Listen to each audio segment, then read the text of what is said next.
Então você estava procurando um PC gamer de entrada, ou talvez até um computador barato para trabalhar, e caiu no mundo dos tais dos kits Xeon. Pois bem, galera, eu preciso alertar vocês que tem uma nova pegadinha rolando entre os fabricantes de placa-mãe para esses kits que utilizam esses processadores usados. E é bom você ficar esperto, porque às vezes uma economia de 20, 30 reais vai te trazer um produto bastante inferior àquilo que você estava esperando.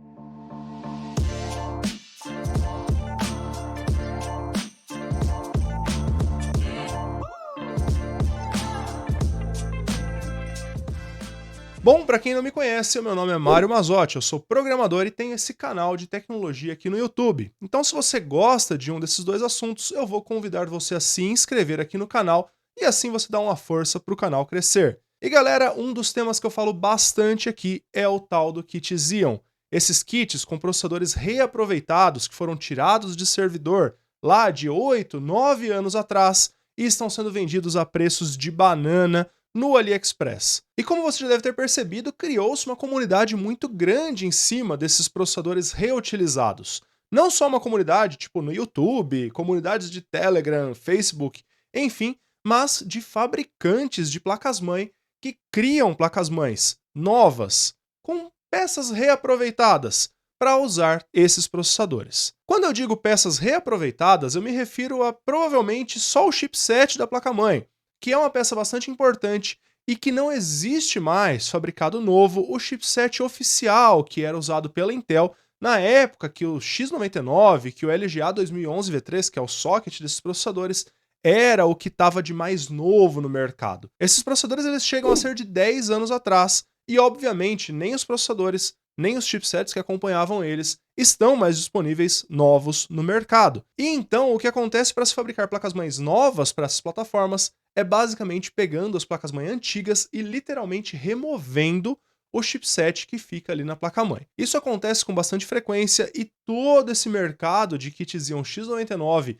lá do AliExpress gira em torno disso. Isso não é uma novidade, não é algo que começou a assolar agora, né? As novas placas-mãe estão horríveis. Não, nada disso. As placas-mãe que vêm sendo vendidas desde que começou essa questão do kit Xeon seguem com essa mesma filosofia de reaproveitar o chipset e criar uma placa-mãe nova, zerada, com componentes novos, mais o chipset reaproveitado para usar o processador usado. Acontece, pessoal, que o chipset original da plataforma X99, esse já deve estar escasso há algum tempo.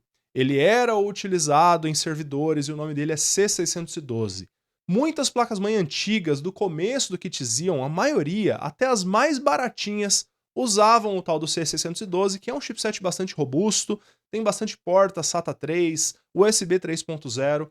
Ele até que é bastante moderno para os padrões do Xeon X99, dos processadores X99. Mas, obviamente, por ser um chipset de servidor, a disponibilidade dele foi diminuindo, já que ele não é mais fabricado.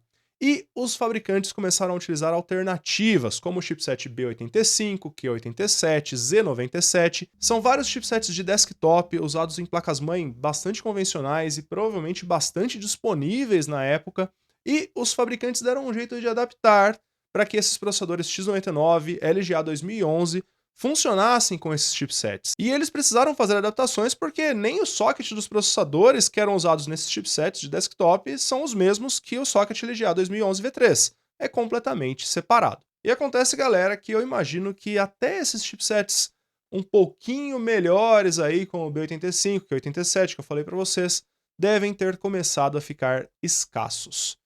Pois é, galera, é justamente essa a pegadinha. Quando os fabricantes deixaram de usar o C612, eu fiz um vídeo falando sobre isso e alertando, vou até deixar o link aqui, mas é um vídeo bastante antigo e muita coisa que eu falei já não faz mais sentido, mas é só para você pegar um pouco do histórico e quando que isso começou a acontecer. O problema não é o chipset em si. Os chipsets de desktop, eles têm um pouco menos de funcionalidade, um pouco menos de expansibilidade. Talvez você vai perder algumas portas SATA 3, talvez você vai perder algumas portas USB 3.0 que na época não eram tão comuns quanto em computadores modernos, mas de novo, nós estamos falando de tecnologia de 10 anos atrás. Acontece que nessa migração de chipset, adaptações são feitas. E uma das coisas que mais sofre nessas adaptações é a BIOS da placa-mãe.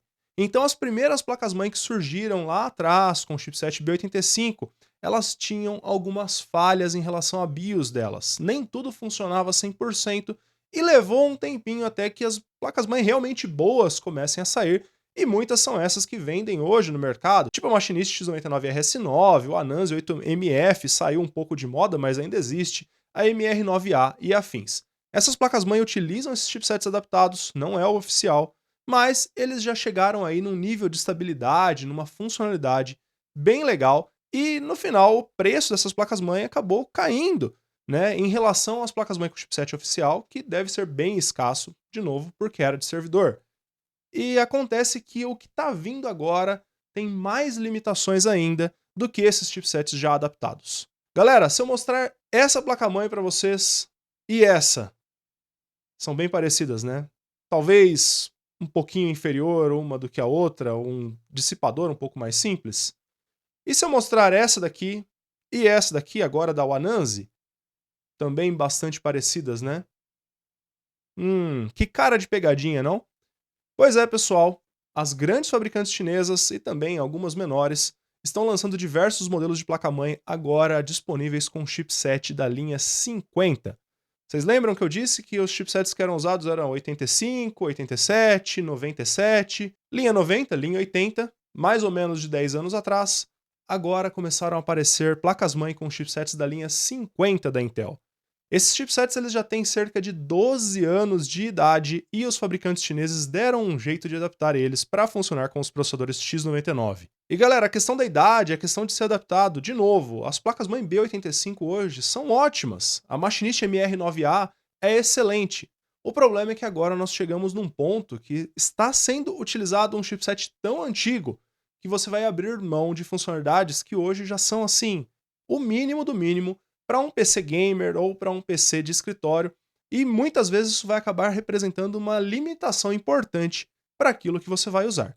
E basicamente o que tem de limitação mais forte nesses chipsets é que eles são tão antigos que eles não contam nem com suporte a SATA 3, nem com suporte a USB 3.0. Você literalmente está limitando sua placa-mãe a não funcionar nem no limite de velocidade de HDs antigos, já que a porta SATA 2 é limitada à velocidade de 250 megabytes por segundo. Então, se você vai usar um SSD SATA, você já vai ter uma limitação mais grave em relação ao que ele vai poder entregar. Portas USB, então, eu nem tenho o que falar com relação a isso. Nós temos hoje em dia USB geração 4, entregando até 40 gigabits por segundo de velocidade.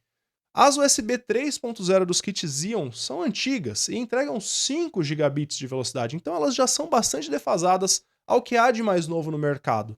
Mas o USB 2.0 tem um limite de velocidade de 480 megabits por segundo. Isso é menos de meio gigabit. Esse é o tanto que você vai estar limitado se você utilizar um armazenamento USB 3.0 nessas placas-mãe. Obviamente, isso não quer dizer que essas placas-mãe são inutilizáveis. Elas têm, sim, uma proposta interessante se elas forem mais baratas do que as versões normais dessas placas-mãe.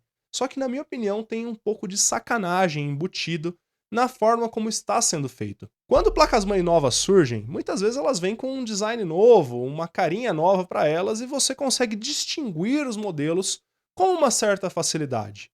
Mas, diga para mim, se um usuário leigo que entra num link do AliExpress e abre a Machinist MR9A e na outra aba ele abre a Machinist MR9AH, será que ele vai conseguir identificar qual que é qual? Ou será que ele vai ver que uma delas custa 25, 30 reais a menos e tem um dissipador um pouquinho mais simples e vai decidir comprar esse modelo sem se atentar nessas limitações de chipset? Galera, chipset H55, P55, HM55 estão sendo utilizados para fazer placas-mãe que são visualmente e fisicamente muito parecidas com as versões que vêm com os chipsets da linha 80.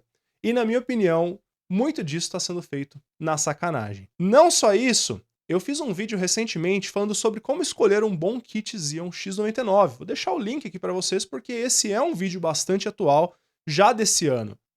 E o vendedor da Machinist já trocou 2 vezes um anúncio que era a MR9A para a MR9AH.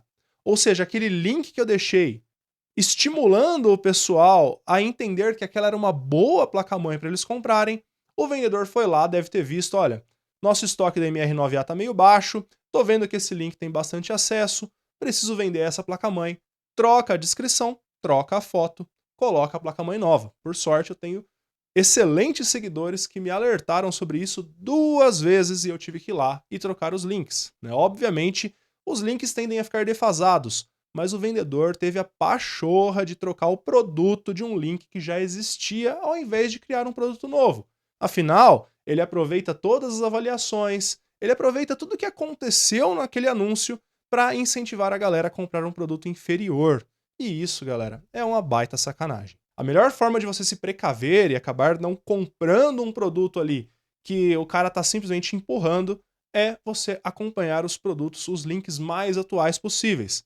E aqui eu vou fazer um convite para você que se você quiser encontrar essas peças de hardware, as peças que a gente realmente recomenda, entra no nosso grupo do Telegram, eu vou deixar o link para vocês tanto na descrição aqui do vídeo, quanto aqui na tela para vocês. E no nosso grupo do Telegram, o pessoal posta sempre os links mais atualizados e nós sempre falamos, olha, essa é a melhor placa-mãe para você pegar para o kit Xeon agora, sem se lascar. Diferente do que o próprio vendedor faz no AliExpress, às vezes até ferrando a nossa reputação que deixa um link, esperando que o cara vai comprar uma MR9A e ele compra o modelo mais novo, nerfado, né, com menos funcionalidade, achando que está comprando a placa-mãe certa. É uma baita sacanagem, né, galera? E se você estiver nesse vídeo e você já comprou a sua placa-mãe com chipset H55, você comprou achando que era MR9A, ou se você viu um anúncio da Wananzi PD4, que é igualzinha a QD4, olha, até a sonoridade, galera, é muito parecida. Ou às vezes você encontrou a placa-mãe baratinha da Zesus, que é uma marca nova, mas que estava com ótimos produtos, estava não, né? Tem ótimos produtos, por um preço interessante, mas acaba aí entrando nessa onda das placas-mãe com um chipset nerfado. Isso quer dizer que você comprou um produto inferior, mas ele é um lixo, é uma porcaria? Caras, não, vamos com calma. Não quero dizer que a placa-mãe seja inutilizável. Talvez quando eu fiz o vídeo lá do final do chipset C612, o X99 original, muita gente ficou com a impressão que eu estava dizendo que as novas placas-mães seriam uma porcaria, que ninguém deveria comprar elas. Não, a verdade não é essa. Você comprou sim um produto inferior. Isso é óbvio, né? Se você ia comprar uma placa-mãe da linha Z790 da Intel e decidiu pegar uma B600 e alguma coisa, você obviamente está comprando um produto inferior. Só que aí tem a diferença que você está sabendo disso. Essas placas-mães chinesas talvez tenha sido meio que sem você saber. Mas beleza. Mas isso não quer dizer que você está comprando um produto horrível. Ficar sem USB 3.0 hoje em dia é um pé no saco. Ficar sem porta SATA 3 pode ser uma limitação muito importante para você. Mas a placa-mãe em si, aparentemente, ela está funcionando ok. Já teve reviews de canais como o canal do PCzão, que testou placas-mãe com chipset da linha 50, e, no geral, a placa-mãe funcionou corretamente, com um detalhe importante. Muitas vezes o pessoal compra os Xeons da linha V3 na expectativa de fazer um procedimento chamado de Unlock do Turbo Boost, que é um procedimento que aumenta o desempenho do processador, às vezes em coisa de 10, 15% em relação à especificação original da Intel. E esse procedimento ele depende de você alterar a BIOS da placa-mãe. Essa alteração da BIOS faz com que o processador permita trabalhar em clocks um pouquinho mais altos quando está utilizando múltiplos núcleos simultaneamente.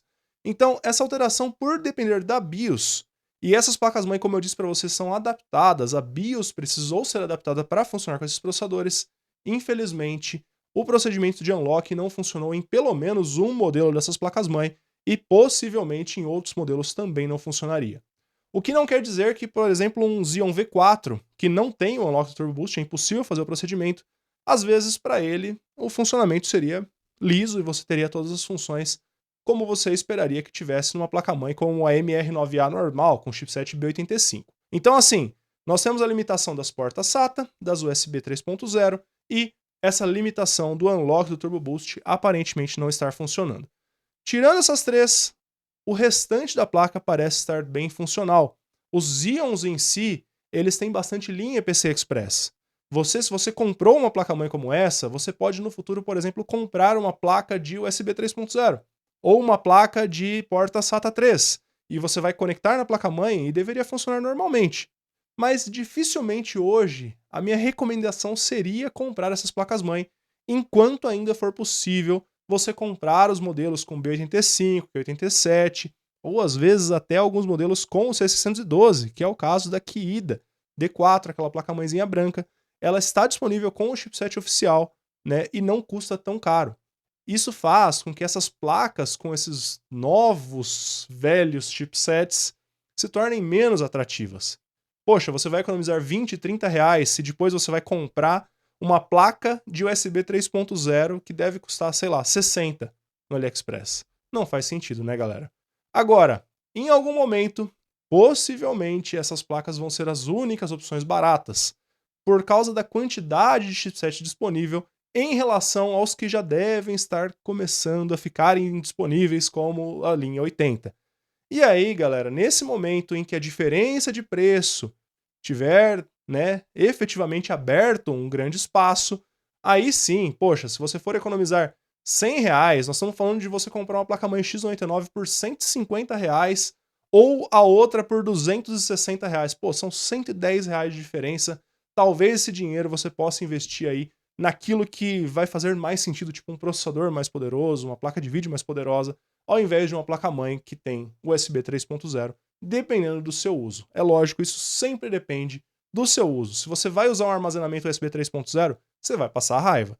Se você vai usar vários SSDs SATA, você vai passar raiva com essas placas-mãe. Então, tenham em mente isso, mas esse fator limitante é importante. E mais uma vez, pessoal, se vocês quiserem os links sempre atualizados, sem cair na pegadinha do vendedor que foi lá e alterou o produto por um produto inferior, naquele link antigo que já estava postado em algum vídeo, mais uma vez eu convido vocês a se juntarem no nosso grupo de promoções no Telegram. Lá você vai sempre ter o link mais atualizado e as recomendações mais atualizadas. Afinal, a plataforma X99 já morreu faz muito tempo. Só que esse mercado do sucatão chinês, como eu gostei de apelidar, está mais vivo do que nunca. E esses produtos são interessantes ainda para muita gente. Então, se você quiser sempre saber o melhor que está disponível, fica o convite, entra no nosso grupo de promoções. Galera, esse era o conteúdo que eu tinha para vocês hoje. É mais um alerta para vocês ficarem espertos na hora de escolher a placa-mãe. Porque assim, tem opções muito boas, tem opções não tão boas e tem opções muito ruins. Então é sempre bom estar ligado no que é a melhor opção, independente de quando você for comprar. Sempre vai ter a placa-mãe certa para atender às suas necessidades. E galera, esse era o conteúdo de hoje. Se você gostou, não esquece de deixar o like, se inscreve aqui no canal se você for novo aqui, deixa um comentário falando o que você achou do vídeo. Isso é muito importante para que nós possamos produzir vídeos ainda melhores no futuro. Por hoje eu vou ficando por aqui, até um próximo vídeo. Valeu!